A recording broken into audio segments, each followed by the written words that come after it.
So when we're running a business, we tend to go, we're going to get what we got because we've done what we've always done. We don't tend to challenge that because when you're first starting a business, you just don't have the time. It's just about, how do I make the next sale? How do I manage this? How do I get my product out? What do I do? How do I do it? And it's all a mash of information that over time becomes a process. But that process can take a while, it can take a year, it can take 2 years, it takes a bit longer. I say to everybody when they run a business, the first year is just about proving that your idea, and it is an idea, works. And that somebody will buy that idea. Be that a service, be that a product, be that whatever it is. That's what the first year is all about. You'll make some mistakes, you will. Hopefully you'll get some good advice from people like me. But ultimately, it's about getting to the end of the year and just going, yes, somebody wants to buy what I've done. The second year is then about correcting those mistakes, because that's what you do. You see a mistake and go, I'm not going to do that again. I won't repeat that, because repeating a mistake's a bit mad. It just wastes energy. But you'll make some mistakes. By the end of the second year, you'll make fewer mistakes and you might have made a bit of money. The third year, you'll make more money because you've done all the mistakes, generally speaking. But what you'll have done probably is go back to square one. Why would you have gone back to square one? Because you'd have done something like employ somebody. And then you've got to get used to a whole other load of characteristics. Or you'd have rented some offices. Or you'd have done something fairly fundamental, because businesses change and grow. You'd have bought a van. You'd have done something different to your business. And business life just carries on. Because you go, right, I'm now in year 3. And before you know it, you've done 10 years. Or you've done 20 years, or you've done 30 years. And you're suddenly looking at the future going, well, I've got less time doing what I'm doing because I've spent 30 years doing what I'm doing. But what's the end game? And the end game potentially gets drawn down to the fact that I'm going to retire, or illness, or something happens that says I can no longer do what I'm going to do. And at those points, it suddenly ends up, what's the right word? A reality suddenly gets painted where you can't do what you've always done. You can't get through it because of X, Y, and Z.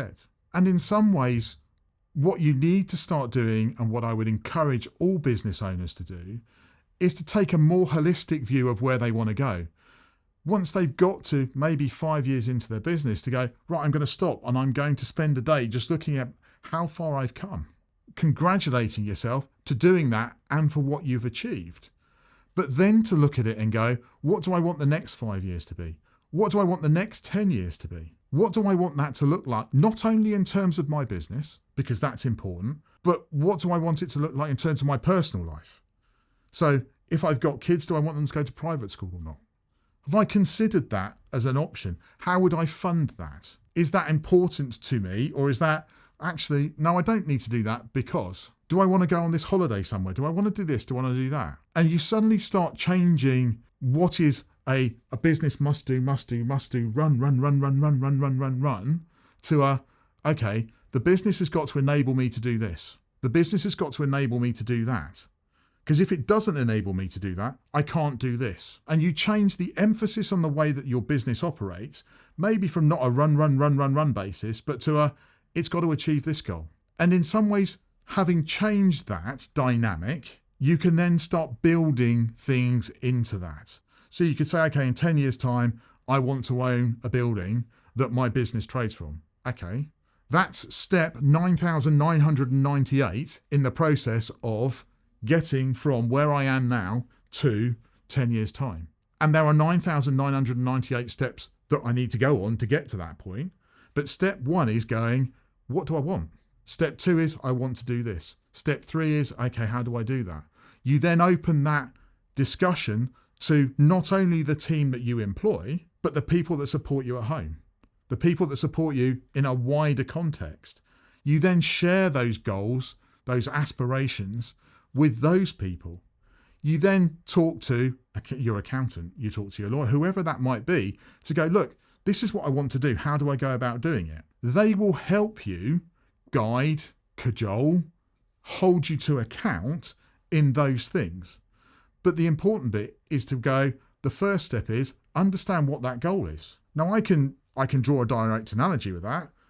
I'm going to do 2 legs of the Clipper Around the World yacht race later this year. I'm an accountant. That's what I do. I have done accountancy for 30 years. Yeah, I know.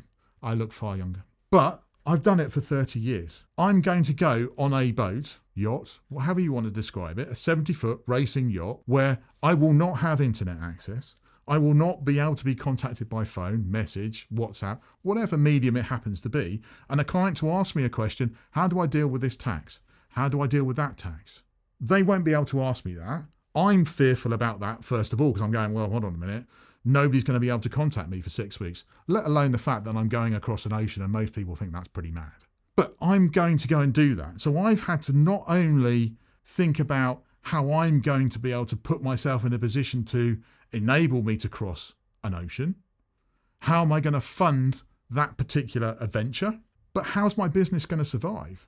More importantly, how are my clients going to survive? Because they will have needs that I have not anticipated, and they might come up whilst I'm away. I've got a great team of people behind me that I know will be able to deal with pretty much, and I say 99.999% of everything that that a client will come up whilst I'm away. But there's still that 0.0001 that could happen. And I've got to try and factor that in and not only manage my expectations in that, but also my clients' expectations, and put plans and things in place to mean that that isn't going to become an issue, that it's just going to be managed in a seamless way. So I'm the same as any other business owner. I've decided what my goal is. My goal is to cross 2 oceans. Most people think I'm in a midlife crisis.